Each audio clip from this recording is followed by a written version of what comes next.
welcome back to The Spark, coming to you live from Cooler Master's booth here at Computex 2024 in Taipei. I am joined right now by Jacob from Nvidia. Welcome. Hello. Thank you for being part of the stream today. Yeah, thank you for having me. I mean, Nvidia has certainly made a splash this Computex, to say the least. I feel like that's the understatement of the year in terms of the headlines that have come out. What has the reception been that you've been seeing here at the show? Oh, it's been fantastic. I mean, if you just look around this show, you see so much Nvidia and GeForce everywhere, you know, so it's true. Great. Well, and I mean, we really see it because Nvidia's booth is like just right down there, that way. So we get a lot of green. But you know what, we love it. And over there, there's like a 100-foot graphics card. It's pretty amazing. Pretty cool. There is a 100-foot graphics card. At some point, I'll try to take a picture of that and post it on social media for everybody. But it's really, really awesome. And so I kind of want to go through and break down announcement by announcement, and especially in the announcements that I think are going to be relevant to our viewers here with Cooler Master, of some of the things that you've gone through. Right. So let's go ahead and kick things off talking small form factor. Yeah. So, I mean, you now are making small form factor ready enthusiast GeForce cards and cases. Why did Nvidia and its partners decide to come up with a guideline specifically for small form factor? Yeah, well, you know, there's enthusiasts are wanting to build smaller and smaller cases, right? Which is great to see. I feel like we see the extremes, right? We see the really, really big cases, and now the small form factor as well. Yeah, so we're seeing kind of both sides of it, right? And so there is a demand for smaller and smaller form factors, but at the same time, you know, there's a huge variety in graphics cards that are available today. There's, you know, there's big cards, 3-fan cards, there's 2-fan cards, there's single-fan cards. Yep. So as a small form factor enthusiast, it can be difficult a lot of times to figure out exactly which card is going to fit into that small form factor chassis. So what we did is we worked with our partners like Cooler Master to come up with a set of guidelines for defining an enthusiast small form factor graphics card. So that is, so yeah, that's what we put together. We have about 35 graphics cards on it today, and a bunch of cases as well, many from Cooler Master. And basically, as an end user, all you need to do is look for the call out, small form factor GeForce enthusiast graphics card, on the case and on the graphics card, and then you know that they will fit together.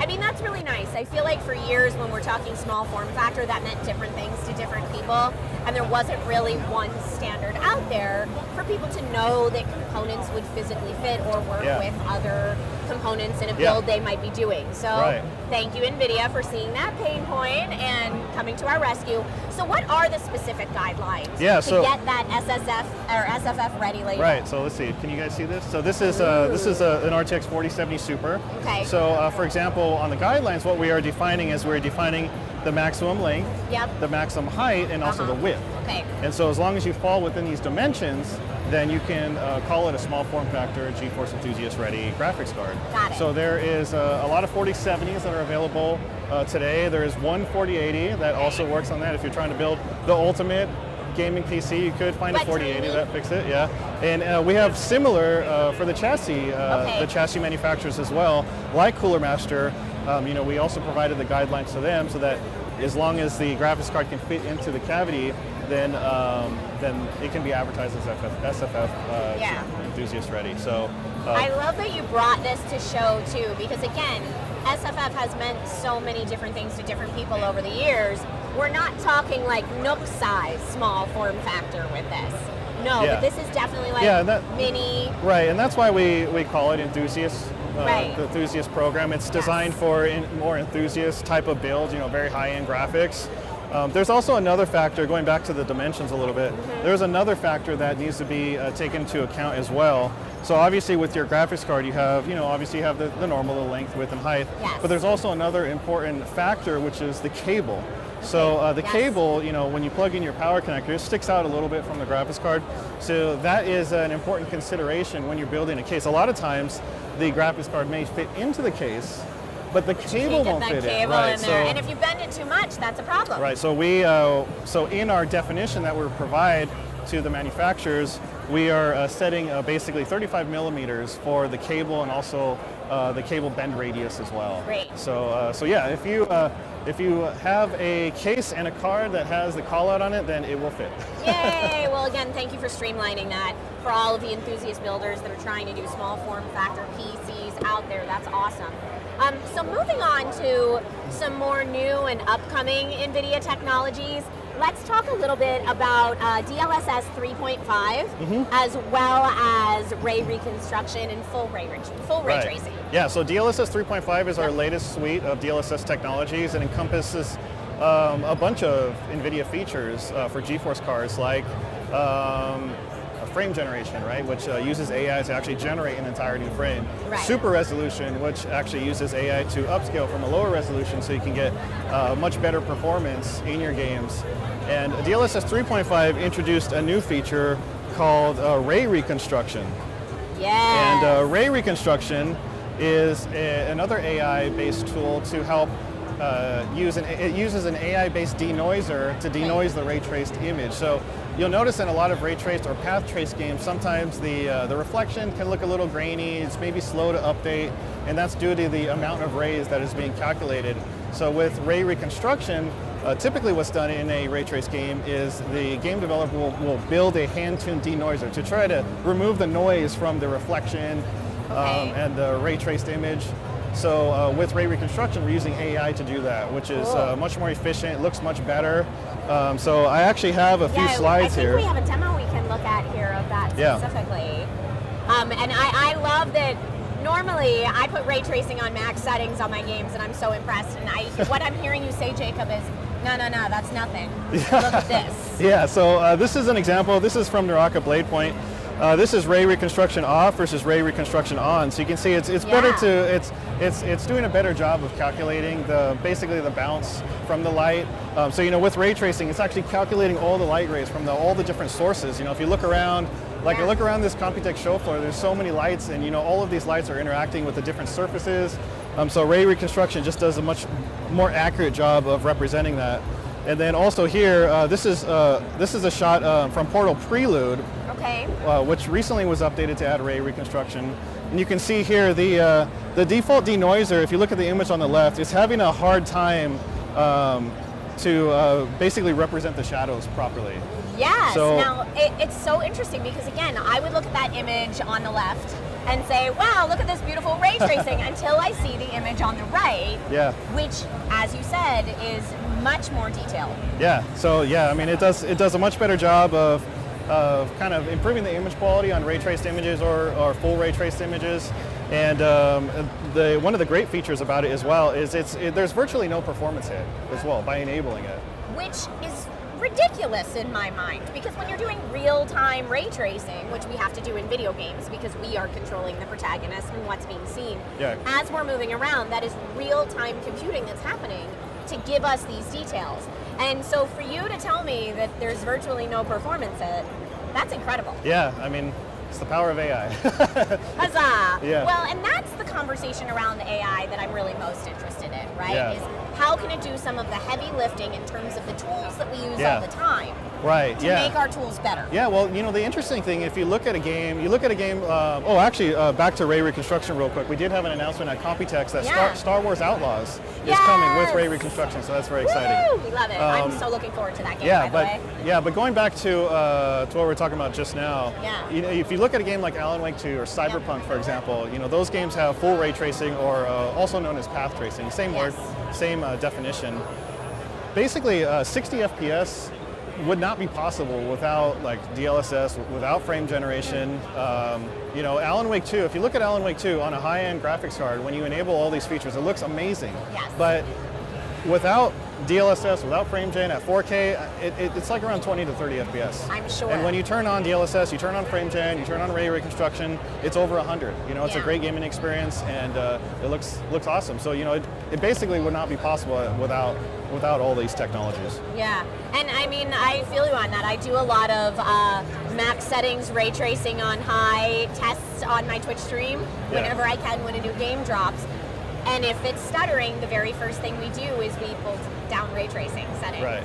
That's what we're used to. But you're telling me we're moving into an era that we're no longer being. Yeah, I would say with you don't need to have the highest end card, to enable ray tracing or even full ray tracing. Yes. If you have a game that has DLSS, it has frame generation, you can enable those features and get a really good gaming experience still. So bringing ray tracing to the masses. Yeah, you could say. I love it. I love it. That's awesome. Well, that's a very cool use. Thank you so much for showing us that and showing us that in the side by side. That is really, really awesome. Now, Nvidia made some really big waves with some of its AI announcements and demos here at Computex, with a focus on how it will impact gamers. Can you speak more specifically to the role of AI within our gaming experiences? Yeah, well, I mean, DLSS certainly is a big part of that. DLSS was built on AI as a foundation, really. But there's more AI announcements that we have, actually a couple of which we announced here at Computex. Yes. And one of them is G-Assist. And actually, I feel the best way to represent this is to show, we have a video that we put together that's really awesome. Maybe you can load up that video. Yeah, let's go ahead and get our G-Assist video ready to go here and check out. Today, we're excited to share Project G-Assist, a demo showcasing how developers can enhance games and apps with AI assistance. Many games offer vast universes and rich gameplay systems to explore, each with its own intricacies and mechanics. Depth has become the cornerstone of some of the most captivating gaming experiences. Whether it's a new player trying a game for the first time, overwhelmed by massive skill trees, or a seasoned veteran looking for that perfect weapon to min-max that DPS build, many of us spend hours researching, scouring the internet to learn, to dig deeper, and ultimately enjoy more of what the game has to offer. This is where Project G-Assist comes in. It uses AI to make sure information is readily available whenever we need it. It works by taking in speech or a text prompt from the player, along with context from the screen, and then it feeds this into a large language model that is enhanced by the developer's game knowledge database. These AI models can run on the cloud or locally, accelerated by your GeForce RTX GPU. To show you what's possible, we've partnered with Studio Wildcard for a tech demonstration using Ark Survival Ascended. The assistant is your conduit for game-specific knowledge. You can ask it questions you often find yourself looking up online, like, what's the best early game weapon and where do I find the crafting materials for it? The best early game weapon is the spear. It provides knockback and is essential for survival. Not only does it know about the game, it can understand what's happening on the screen. Maybe you're staring at a dinosaur you're not familiar with and you want to know what it is or how to tame it. And because the assistant is context aware, it can tailor its recommendations to your playthrough. Say you've racked up enough points to level up or to unlock a crafting recipe, but you're just not sure what to go for next. And if you want to dive deeper into a topic, you can simply click on the response to learn more at the official wiki, for instance. These are just a few of many examples. But gamers often need help outside the game, too. Modern titles demand peak performance from our systems for a smooth and immersive experience. But with how configurable PC gaming can be, figuring out how to optimize your particular setup is often not straightforward. The AI assistant understands your system and can help tune and optimize it for you. It can provide insights into performance metrics, like FPS and PC latency, for example, and chart these for you as you tweak your PC for more responsiveness. It can scan your system to see if there's anything out of order, like not taking full advantage of your display's capabilities. You can ask it for recommendations to increase performance or efficiency. It may suggest optimal graphics settings for your particular setup, or even overclocking, or finding ways to consume less power while maintaining a target of 60 FPS, for example. And it'll actually do these things for you. Your system has been optimized for performance per watt, with a minimum maintained frame rate of 60 FPS. AI assistants will transform the way we engage with our favorite games and apps, and Project G-Assist is a glimpse into that future. All right, now that is something that I have not really seen before, nor even thought would be something I need, but now I feel like I need it. So how did the idea for G-Assist come to be? It's hilarious, actually. It has a very funny backstory. A lot of people may not actually know this. So a few years ago, Nvidia, we put out an April Fool's joke. Teasing. Have you ever seen those little USB thumb drives? It looks like a graphics card, but it's a thumb drive. Yes. We put out an April Fool's joke, envisioning a future where you could use this little AI thumb drive to basically help you in your game and defeat bosses. And G-Assist, and it was called G-Assist. And it's not quite 100% there, but it is a huge step towards that. I knew I had heard that before. It was from an April Fool's joke. That's where it came from. That's yeah, and now hilarious. it's a real thing. So yeah, G-Assist is basically an AI assistant that can help you in your game. So for example, in that demonstration there, we showed how it's able to help you craft things. You know, if there's an enemy or a dinosaur on the screen, it can help you identify that dinosaur. You know, one of the challenges with a lot of the big games today is they're so complex. They can be hard for a lot of people to get into. That's true. So the G-Assist can really help more people get into these very complex games. So that's just one of the examples that we showed. So it's like real-time wiki searching for you. Yeah, exactly, but you can speak to it in natural language, either by typing on your keyboard or with your voice. So if I'm playing ARC, it's like I have an ARC expert sitting next to me that I can just tap for info. The ARC as expert, needed. yes, the ARC expert is always there. And the other cool thing about it is, it's aware of, like, when you're looking at an object on the game, it's aware of what you're looking at, and it uses AI to basically collect the data from that and then give you an answer that's helpful to you. Cool. I feel like there will be some folks out there that are like, hey, that's cheating, I'm not using that. But in terms of accessibility and making some of these games that are very complex playable for a lot of people out there, I think that's huge. Yeah. Also, when we talk about G-Assist, I think we have to talk about the fact that it can help you optimize options within the game, So that's the other part of G-Assist is, and there's a lot of things that maybe, we talk about game complexity, but there's a lot of things that are maybe complex for a new PC gamer to understand, about like setting your monitor's refresh rate to the maximum refresh rate, things like that. So, this can help with that as well. It can help optimize your settings. Yes. It can help optimize the game settings as well. Yes. It can also, if you want to look at your FPS, your frames per second over the last 60 seconds, chart me a graph of the frame rate of my last 60 seconds.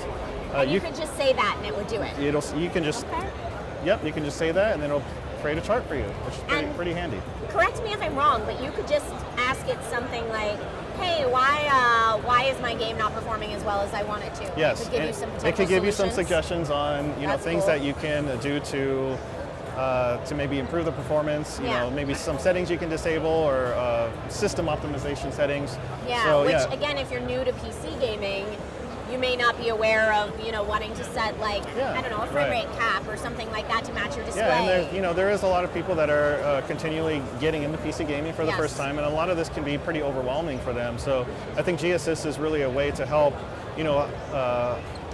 help point them in the right directions, or help give them the guidance, or help give them, be an assistant to them to help them with their PC gaming needs. And now, does it only work with certain software titles, or will it be pretty universal? Yeah, so we do want to frame this correctly. It is a project, so it is a very early project where, we are working with several game developers, and also community as well, to kind of put this together. And I think the possibility is really, we kind of only really scratch the surface of what is possible with this. So I think the future looks pretty exciting for it. Well, I mean, that's the idea of shows like a CES or a Computex, where we're getting a look at things that are in this ideation phase, that are even a little bit beyond that are really coming together as we speak, and it feels a bit like a peek into the future. Yeah. But I'm envisioning a future where I could be on stream and realize I forgot to turn on subtitles for my viewers. Right, or, there you go. Something like that, and I could just, rather than having to pause the game, excuse myself from chat, go through my settings, find where subtitles are, I could just ask G-Assist. Right, yeah. Or, something very spicy turns on in my game, and I have to say, oh, streamer mode on, streamer mode on, Yeah, I mean, there is a lot of possibilities over there, right? So that's the exciting thing about it. That is very exciting. And again, here we are talking about artificial intelligence being used in terms of the tools that can make our lives a little bit better. This fits right up there with that. Yep. Now, there's also, in terms of specifically gaming technology, there was a demo that was shown off that I know I got to see at CES that I think we have some updates on. Right, yes. And that's Nvidia ACE. Nvidia ACE, yep. Yep. Okay, tell me a little bit more about what's going on with ACE. Maybe can we flip to the slides again? Okay.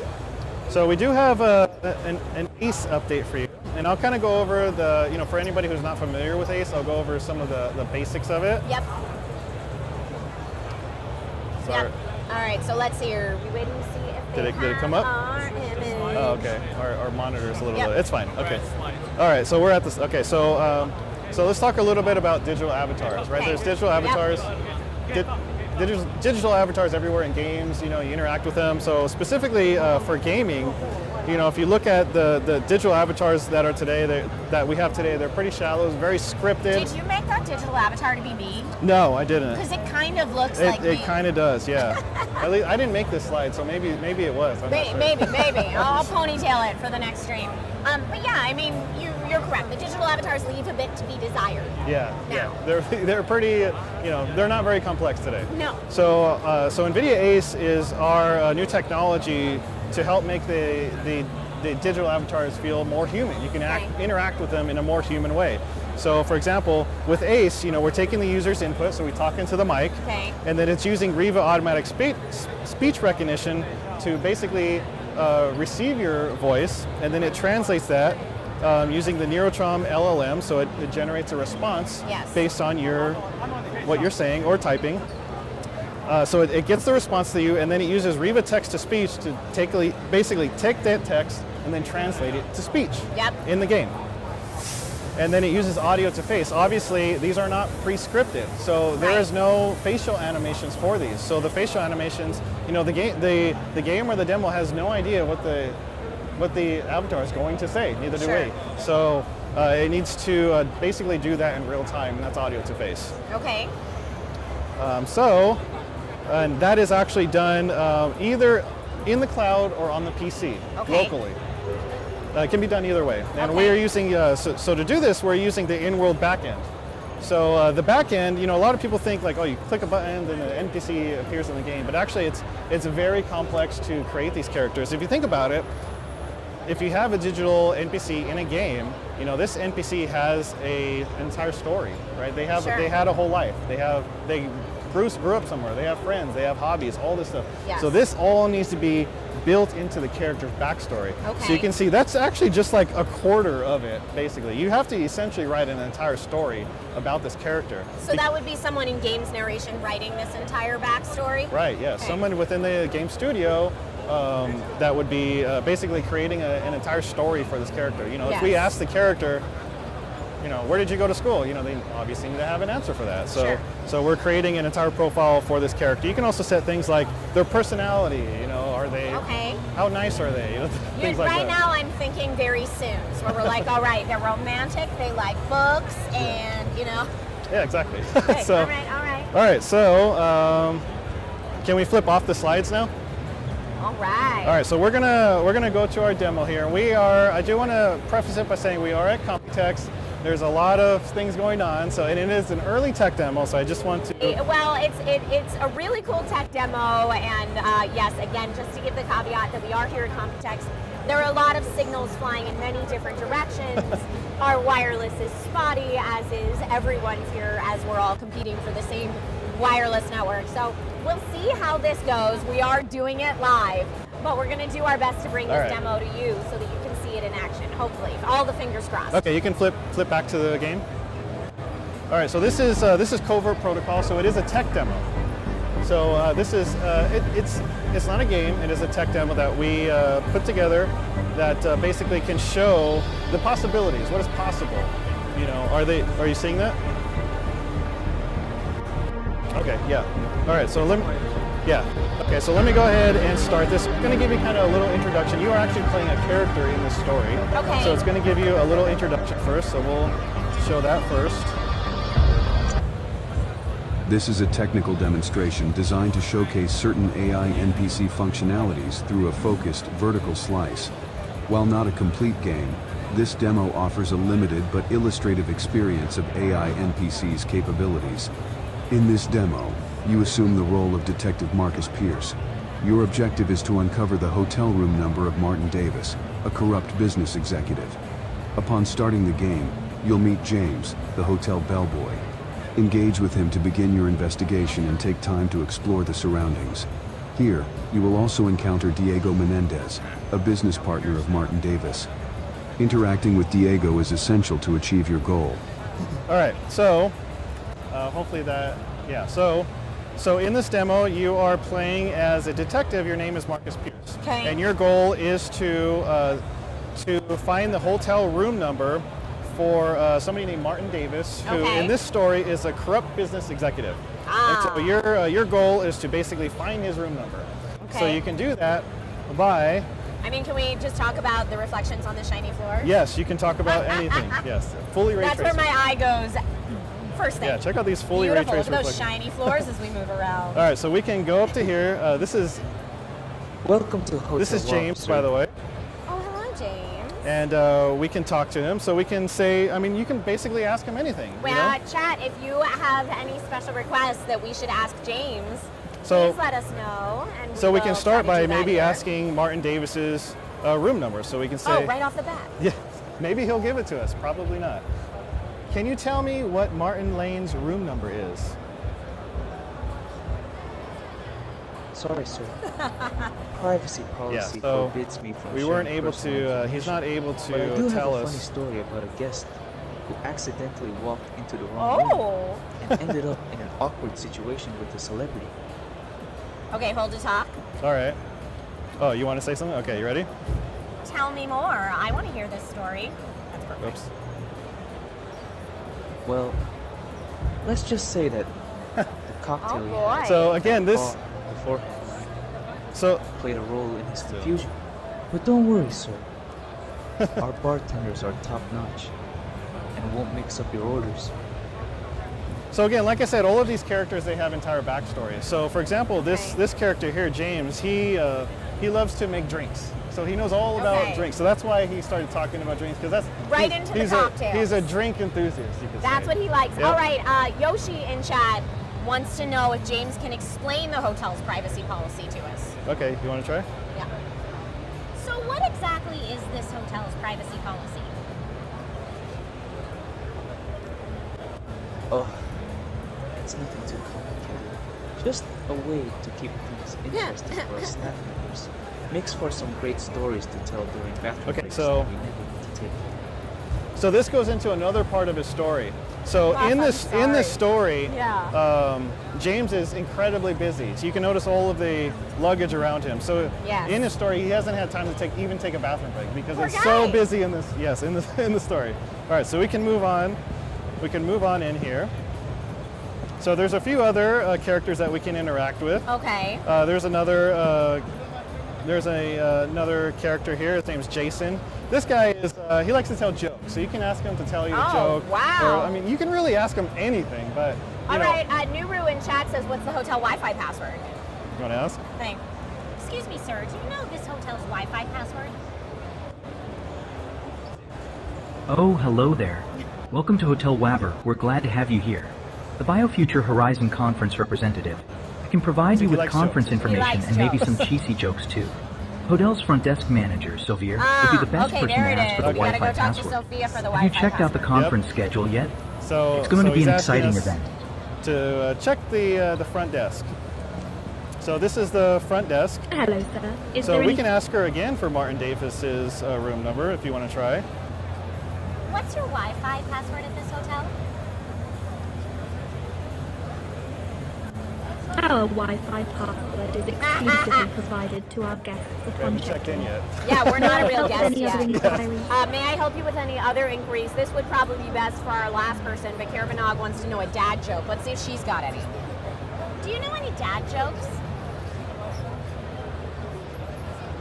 Unfortunately, I'm not familiar with dad jokes. However, I can assure you that we have a talented entertainment team that will Okay. make your stay at Hotel Wavra memorable. Is there anything else I can assist you with?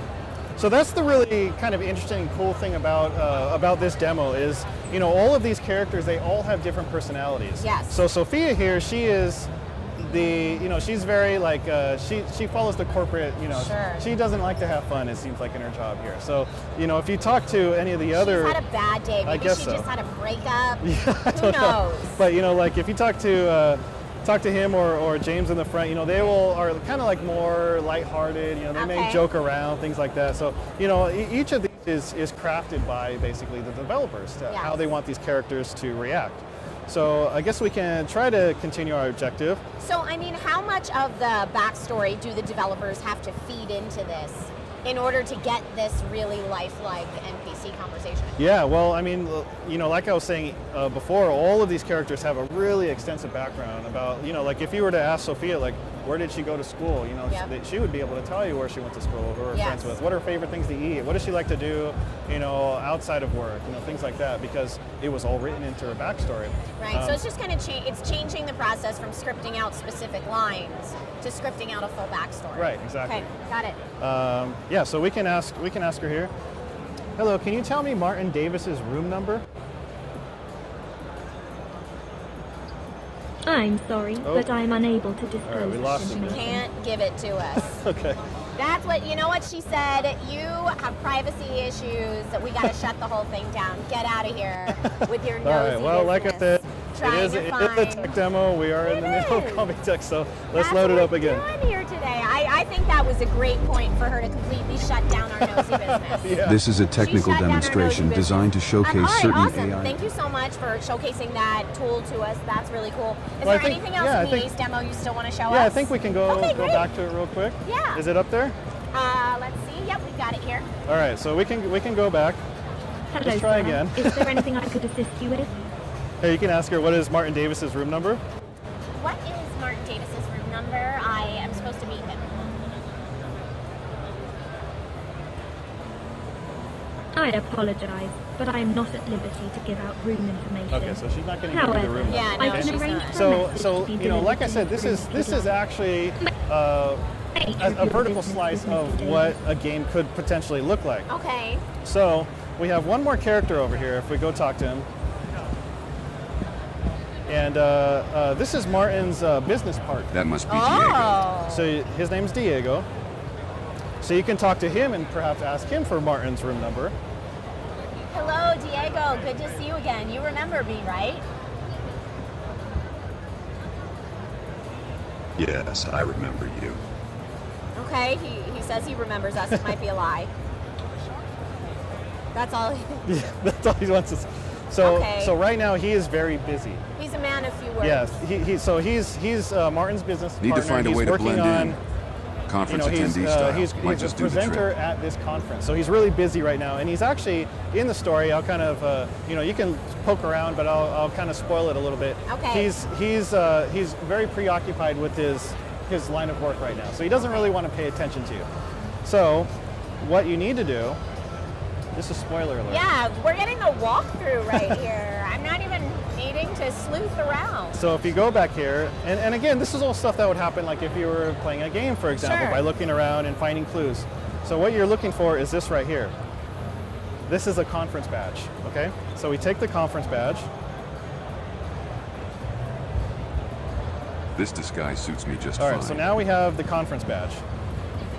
So if we go back to Diego over here, because now we are an official conference member, Oh, he'll treat us differently.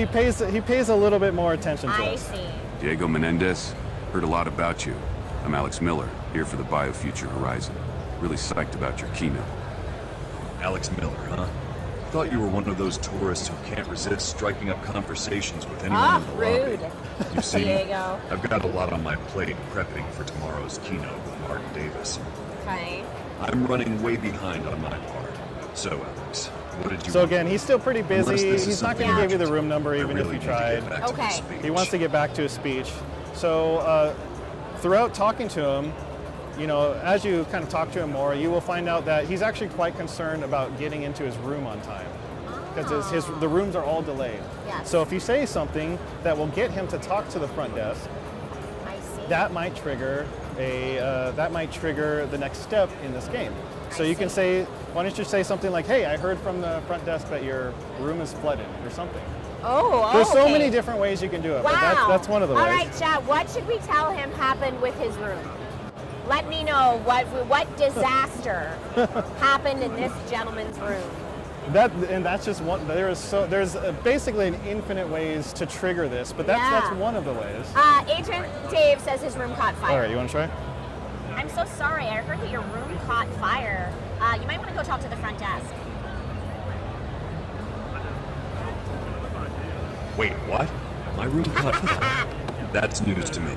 And here, the front desk told me it would be ready in just a few minutes. Did he buy it? I don't know. So you can kind of press them again, like you better go check. I heard it's true or something like that. It's true. You better go check with them. Concerning. Who did you hear this from? So you want to make sure that you heard it from Sophie at the front desk. desk. Right. Yep. Directly from Sophie at the front desk. Just great. Looks like it's time for me to go demand some answers from the staff. This is not how a luxury hotel should handle things. No, this is not how a luxury hotel should handle things. So you can see it triggered the next step, and he says, I need to go talk to Martin. Now, do we just need to eavesdrop, or are we going to follow him like a real creeper? We'll follow him like a real creeper. Okay. Well, actually, we can just eavesdrop from back here. Probably less conspicuous. Yes, good. Well, do we have to hide in tall, tall grass so they don't know we're there? No. So you can see he asked to ring Martin, and he said the room number is 807. So that's how we were able to get the room number. Now we know the room number. No answer from 807. Yep. Dun, dun, dun. And basically that's the end of the demo. So you can see we completed our objective. We did, with quite a lot of help from Jacob. Yeah, right. I've done it a few times. But like I said, there is literally, I've seen this done so many different times. There are so many other ways that you can trigger him to go talk to the front desk. That's just one of the million ways that you can do it. And there's probably a bunch of other ways that we've never even tried before. So very cool. So yeah, that's a little look at ACE and what it could potentially do for the future of games. And yeah, it's really exciting stuff. So what stage is ACE in right now? Is this all still very prototype? It's still very early. We are working with developers directly to integrate this into next generation games. Okay, cool. Well, thank you so much for that demo. I think you can hear this explained multiple times, but until you really see it in action, it's just a lot easier to understand it once you get really hands-on with it. Okay, awesome. So that's what NVIDIA's got going on in terms of new technology specifically for gamers. Now let's talk a little bit about NVIDIA's partnership with Cooler Master. Yeah. What can viewers expect from this collaboration after Computex? Yeah, well, obviously NVIDIA's had a really long history with Cooler Master, and it's great to see. And we are working on all kinds of new initiatives all the time. Like for example, this the Ncore 100 system here, which is SFF GeForce enthusiasts ready. Okay. So we work closely with them on defining these specs to help build this initiative around small form factors, and you'll continue to see more initiatives like that. Nice, that's awesome. Well, we love to see that. We love to see the collaboration. And I do really feel like a lot of the messaging at NVIDIA's keynote, in particular here at Computex, is focusing on different types of consumers and offering something out there for everyone. Now, obviously, Jacob and I are both people who enjoy video games. Yes. Cooler Master is a brand that really caters to gamers, so we've been talking a lot about NVIDIA's technology specifically focused on gamers. Yeah. But NVIDIA's here also talking about technology specifically for professional workstations and for creators too, right? Can you speak a little bit to those? Yeah, so a lot of the AI initiatives that we are working on is also built for creators. You can imagine the amount of different use cases that AI has for creators. We had a bunch of announcements at Computex about some of the new stuff that we're working on for creator community. Also GeForce, we talked about a lot of it here, but there's even more that we didn't cover. Like we have a brand new control panel actually coming that's called the Nvidia app. We released a new beta, it's a beta right now, we released a new update today that adds even more features to the control panel, including overclocking and cool stuff like that. Yeah. So, and of course, with the workstation and enterprise side, there's always new advancements there. Yeah. So yeah, it's good times. It's good times. Lots to read about if you've been seeing all the press releases. All right, Jacob, is there anything else that we didn't cover today that maybe you want to tell our viewers at home that don't have a chance to be here at Computex in person? Well, I mean, there's so much going on. There's always more we could cover, but I think we covered the bulk of certainly the GeForce side of the announcements, but it's really exciting times, I would say, right now in the industry. There's so much cool stuff happening, and there is a lot of talk today about AI use cases just for, not even like outside of gaming, but I think the thing that we'll really start to see is more and more AI use cases we're already starting to see a bunch of use cases for AI in gaming, and like we showed with ACE and all the other technologies that we're working on, and we'll continue to see more of that. So yeah, it's pretty exciting times. It certainly is. All right, Jacob, thank you so much for being here with Thank us you. today, taking time out of your busy Computex schedule. We appreciate it. Folks, thank you so much for staying here with us at the Spark, live from the Cooler Master booth here at Computex 2024. We will be back in just a moment with another peek behind the curtain and an up-close look at some of the Cooler Master systems I know you've been dying to see because I see you asking about them in chat. Stay tuned, we'll be back on the hour.